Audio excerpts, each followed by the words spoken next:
Welcome to WHRO's Weekly Edition.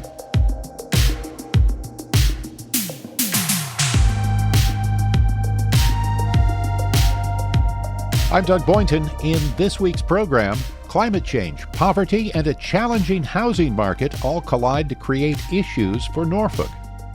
A possible first step to compensate black property owners for land taken and used to build Virginia's colleges and universities. These families have been experiencing the after effects of the taking of their community for the last 6 decades.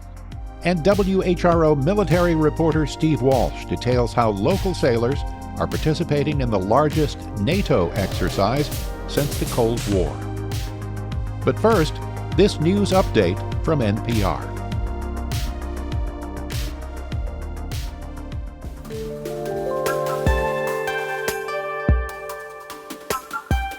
It's WHRO's Weekly Edition. 16 years after a devastating tornado, the city of Suffolk formalized a mutual aid agreement with neighboring cities and counties. WHRO's Laura Fillion has more.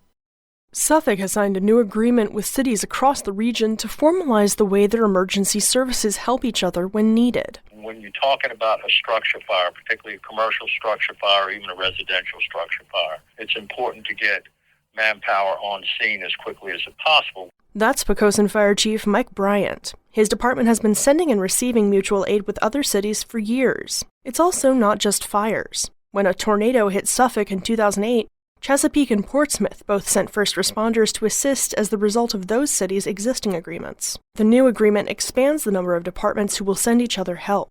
It also allows for 2 or more departments to link their 911 systems to automatically dispatch the closest units, no matter which city they belong to. Laura Fillion, WHRO News. A new study for the city of Norfolk highlights systemic issues like poverty, racial segregation, and climate change, all of those weakening its housing market. WHRO's Ryan Murphy reported the story. Much like Norfolk's 2016 housing study, the new report says the city has a shortage of affordable housing.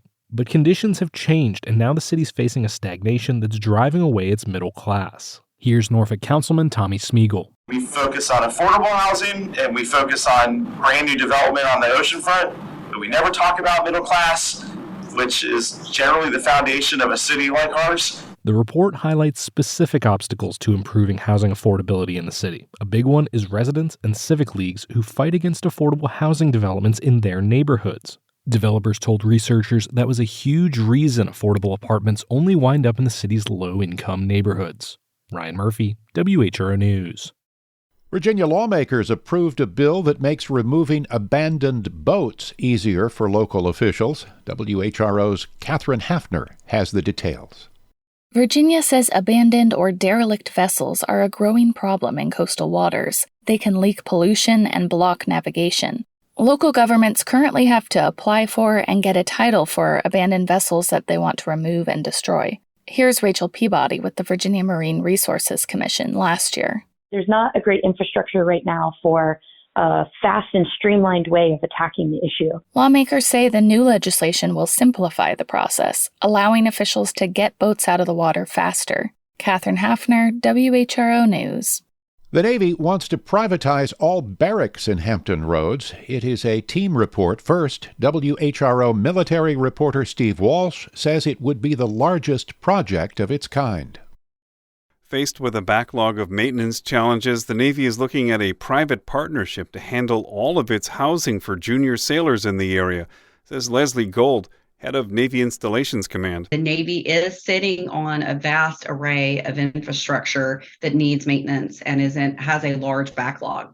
So freeing up that resource to have unaccompanied housing managed with a private partner relationship would provide a better quality of life for our sailors. The Navy already has 5,000 junior sailors living in substandard housing. The service already has authority to run pilot projects in San Diego and Norfolk. This would be the largest privatization project of on-base housing in the military, costing anywhere from $200 to $400 million and include all bases in Hampton Roads. The project was initially mentioned in a proposed line item in the Virginia state budget. Still just a proposal. The Navy hopes to include the plan in the next defense budget. Steve Walsh, WHRO News. And on that same subject, money to match a potential Navy housing development in downtown Newport News made its way into the next General Assembly budget, but it's not the same as originally proposed. WHRO's Ryan Murphy explains that. The House of Delegates budget would have given Newport News up to $40 million in state money to support a Navy project for new sailor housing in the city. But the new budget compromise turned that $40 million into a loan Newport News would have to pay back. Otherwise, the terms are the same as before. The money will cover 10% of the cost of a housing project for sailors assigned to ships undergoing maintenance at Newport News Shipbuilding. Officials say the state match would be pivotal in convincing the Navy to move forward. Ryan Murphy, WHRO News. Democrats in the General Assembly want to accelerate Virginia's ban on single-use plastic takeout containers. Patrick Larson has the details boxed up, ready to go. In a state budget amendment, Richmond Delegate Betsy Carr proposed moving up the prohibition on foam takeout containers at large chain restaurants from 2028 to 2025. Ellie Bamer-Wilson with nonprofit Environment Virginia says polystyrene is among the most environmentally harmful single-use plastics. It breaks down into microplastics, gums up recycling systems, and is mistaken for food by wild animals. Nothing we use for just a few minutes should be polluting our environment for generations.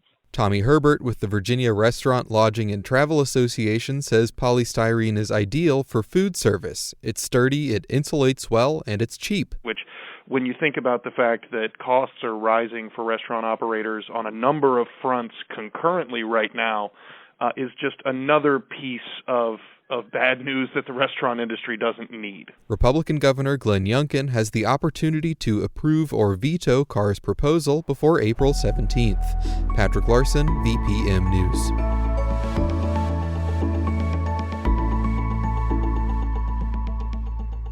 A first step toward compensating black property owners for land taken to build Virginia's colleges and universities. It's a follow-up to a story titled Uprooted, first reported by the Virginia Center for Investigative Journalism at WHRO and ProPublica last year. VCIJ senior editor Lou Hansen sat with reporter Brandy Kellum to talk about an effort from the General Assembly to maybe do the right thing.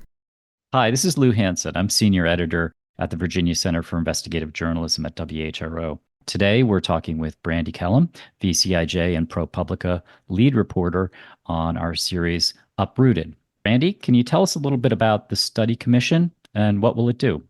Yes, absolutely. So this commission it's a commission to study the history of how colleges in the state of Virginia have uprooted Black communities. In more detail, the commission will take about 3 years to research and study how many colleges, how vast this was in the state of Virginia, and then it'll take that research and ultimately come up with some recommendations that could determine whether these families or their descendants who are still living are due any sort of relief for the expansion and establishment of colleges on their original properties that ultimately caused them to be displaced. And what was Delegate McQuinn's purpose for putting this bill into the General Assembly? McQuinn, she learned about our series and she was so moved by it that she felt like this is something that she should take up. She's done similar legislation like this in the past, so this is kind of right up her alley. And she used the information that we detailed in our series to create this legislation to address the issue. In the 1950s and 1960s, Christopher Newport University and Old Dominion University in Newport News and in Norfolk, their campuses were placed right on top of thriving middle-class Black communities. In the case of Newport News, one that was expanding. What do you think this will mean to the people in Newport News who were affected? These families have been experiencing the after effects of the taking of their community for the last 6 decades, pretty much under sort of like a cloud of doubt and anxiety, because even still today, they were worried about what would happen to the remaining of them. So I think that this particular legislation being passed in the budget allows them some sort of ease, but I think cautiously optimistic about what's going to happen next. And at the bare minimum, I think at least they feel like their concerns are really being heard and validated by this particular legislation. Back on a state level, could this bill lead to redress or reparations for people who were displaced or the descendants of people who were displaced? Yeah, the trend right now has been trending towards reparations in the state of Virginia. And reparations, just to be clear, could be anything from scholarships to the families to a place marker. Reparations is very vast in this case. A few colleges across the country that we showcase in our reporting have taken some steps to repair the harms to communities that have been very similar, such as scholarships and place markers for communities. Is there anything else that we haven't talked about, Brandy? Yeah, I think that right now what we're looking at is the next steps for this. Governor Youngkin has until April 17th to take anything out of the budget that he doesn't like, for lack of a better word, and send it back to the members, and they would have to go back and reassess the changes and decide what to do next. Brandy, thanks for all the reporting and staying on this story for the past year and a half. It's been a great investigation, very revealing, and a deep dive into an issue that's important to a lot of Virginians. To read the complete Uprooted story, go to vcij.org or WHRO.org, and you can find our Uprooted series and our Uprooted documentary. If Williamsburg and James City County decide to split their school district, Williamsburg test scores may drop. That's according to a feasibility study that the City Council received this week. WHRO's Laura Fillion reports the story.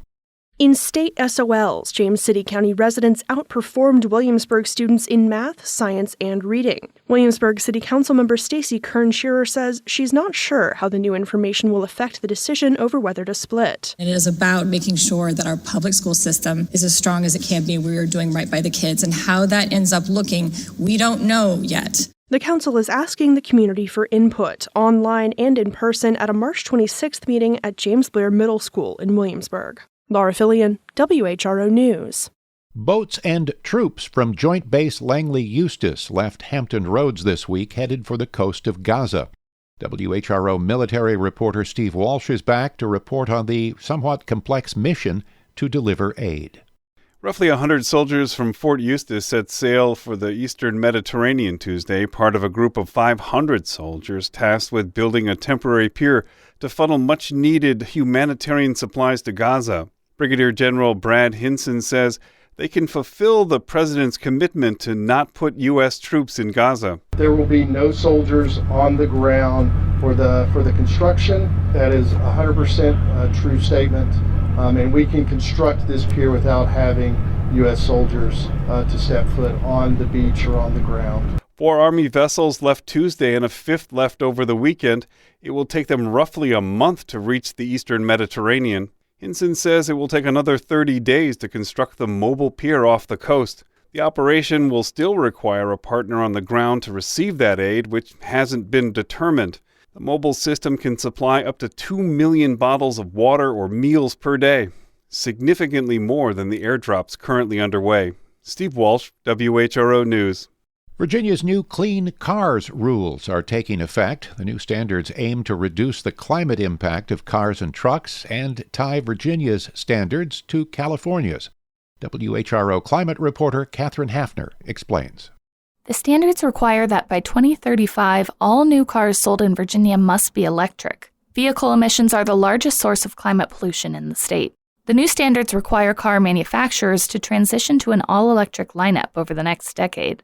Trip Pollard with the Southern Environmental Law Center stresses the law will only apply to new vehicles. Virginians will still be able to hold on to their existing gas cars or buy used ones. One important thing that there's been some confusion and misinformation about is the standards don't make any Virginian buy a low-emission or a zero-emission vehicle.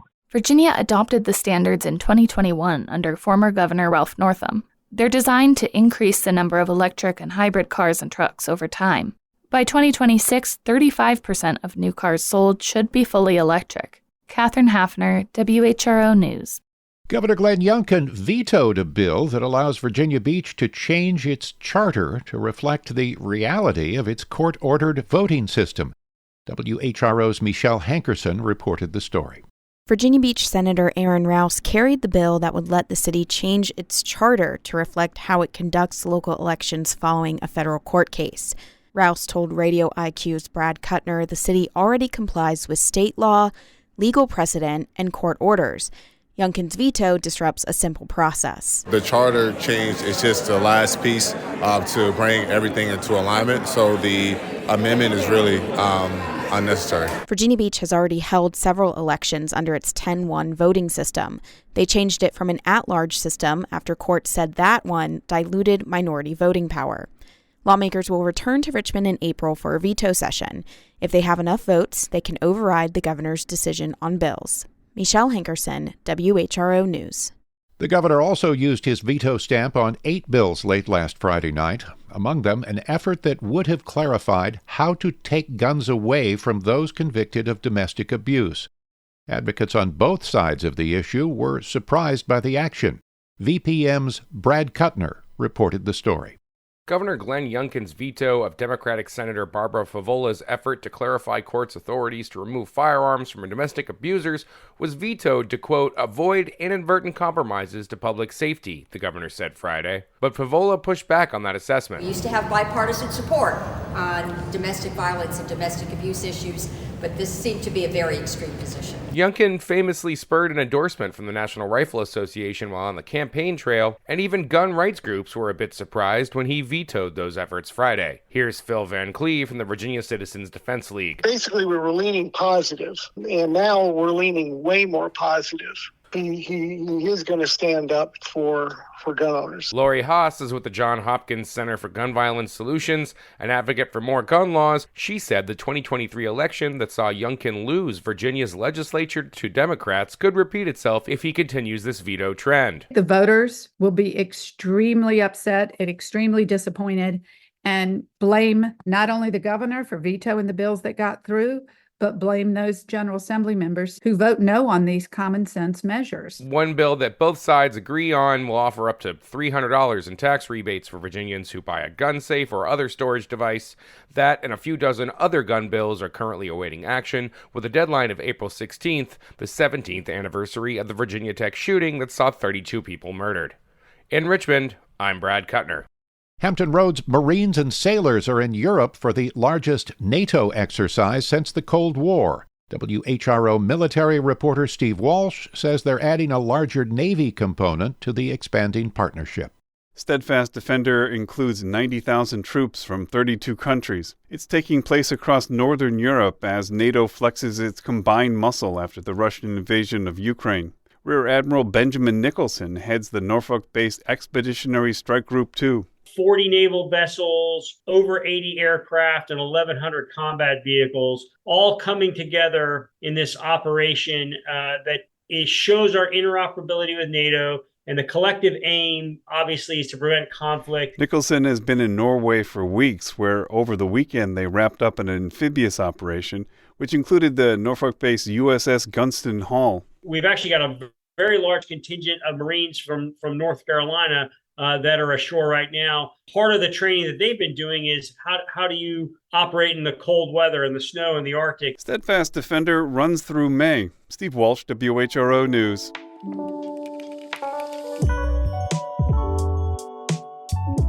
This is WHRO's Weekly Edition. Remember, for any stories you've missed, you can visit us on the WHRO smartphone app or all social media platforms. Both Hampton University and William & Mary sacked their men's basketball coaches last weekend. WHRO's Barry Graham has the details. Hampton finished this season with a 9-24 record, its fifth losing season in a row. Head coach Buck Joyner compiled a 222-257 record in 15 years with the Pirates. Fellow CAA member William & Mary released its men's head basketball coach Dane Fisher on Sunday after 5 seasons and a 35-80 record. Both schools announced searches for new head coaches to begin immediately. Barry Graham, WHRO News. A Portsmouth plant that burned most of the South Side's trash into steam energy is closing soon. WHRO's Catherine Hafner reports that means a lot more trash is headed to the regional landfill. The landfill will run out of space in a couple years. An expansion is underway. But in the long term, the Southeastern Public Service Authority wants to change the way they get rid of waste. Director Dennis Bagley says that would mean not going to a landfill at all. And that sounds funny coming from a waste organization, right? But, our philosophy is to find a solution to the problem. Putting waste in the landfill was only kicking a can down the road. The authority's now looking for vendors who could deal with trash differently, like removing recyclables and using high temperatures to turn it into gas. Catherine Hafner, WHRO News. Online sports betting in North Carolina became legal this week, just in time for March Madness. WUNC's Will Michaels reports on the launch of sports betting platforms. The law that legalizes sports betting in North Carolina allows up to 12 sportsbook operators to have licenses to operate in the state at a cost of $1 million each. For weeks, those operators have been offering incentives for sports bettors to sign up with their services. Anyone 21 or older will be able to make a bet on a mobile app or online. Leaders of the state's major professional teams have also showed interest in building on-site sports books or lounge areas with food and drinks where bettors can place a wager and watch multiple games. Tax proceeds from sports betting will go toward gambling addiction treatment programs, grants for amateur athletes, and athletic departments at the state's public universities, except for UNC Chapel Hill and NC State. I'm Will Michaels.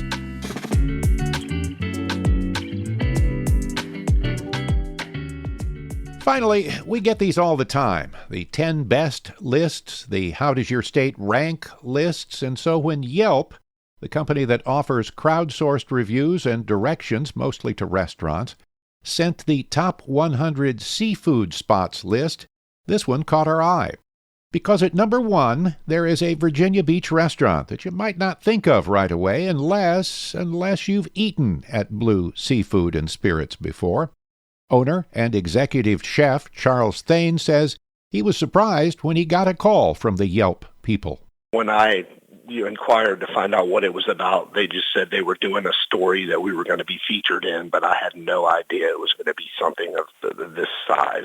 So you've been hearing from people? My phone and email and social media pages have blown up over the past couple of days. And I've even had people that are friends of mine that I haven't talked to in years that live in other states that are calling, giving me a thumbs up, just being supportive and being proud of us. And we are certainly very proud for the recognition. So what's your key to success? I get a lot of the credit, but I've got a team that works with me every day, and we just show up and try to do the best we can. We know we're not the fanciest place, we're not the prettiest place, but we really do try to be the best at what we do every day. Blue Seafood and Spirits is off Upton Drive in Virginia Beach. There are only 13 tables. It may be a bit crowded for a while. You will find directions and contact information where else? At Yelp. You've been listening to WHRO's Weekly Edition. We had help today from WHRO's Ryan Murphy, Laura Fillion, Catherine Hafner, Steve Walsh, Michelle Hankerson, and Barry Graham. VCIJ's Lou Hansen and Brandy Kellum. VPM's Patrick Larson. Radio IQ's Brad Kuttner. And WUNC's Will Michaels. Also Connor Worley, who produced today's show. A reminder, you can always catch full episodes on the Weekly Edition podcast feed, and you can get your news updates at WHRO.org and the WHRO Reports podcast feed. For all of us at WHRO and WHRV, I'm Doug Boynton. Stay safe. Be well.